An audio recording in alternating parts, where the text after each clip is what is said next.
తర్వాత ఇంతవరకు కాపులకి సాధ్యం కాల. అట్లాంటి డామినేటింగ్ రోల్ మళ్ళీ ఇప్పుడు పవన్ కళ్యాణ్ పోషిస్తున్నాడు.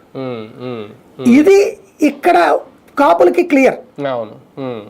ఆ సంగతి చంద్రబాబుకి తెలుసు, అందుకనినే అతనికి ఇవ్వాల్సిన గౌరవం ఇస్తూ వస్తున్నాడు. నేను కలుపుకెళ్తున్నాను, సర్దుకెళ్తున్నాను అనేటటువంటిది. ఇది కమ్మ సామాజిక వర్గంలో ఉన్నటువంటి నాయకులకి నచ్చట్ల, ప్లస్ తెలుగుదేశంలో ఉన్నటువంటి సీనియర్లకి నచ్చట్ల, జూనియర్లకి అస్సలు నచ్చట్ల. ఇప్పటికే సోషల్ మీడియాలో వార్ బిగిన్ అయిపోయింది, ఒకళ్ళకొకళ్ళు విమర్శించుకోవడం ప్రారంభం అయిపోయింది. అయితే నాయకులకి ఒకళ్ళ అవసరం ఒకళ్ళకి తెలుసు. మనలో మనం తన్నుకుంటే జగన్ వచ్చి తన్నుకుపోతాడనేది తెలుసు, కాబట్టి వాళ్ళు జాగ్రత్త పాటిస్తున్నారు.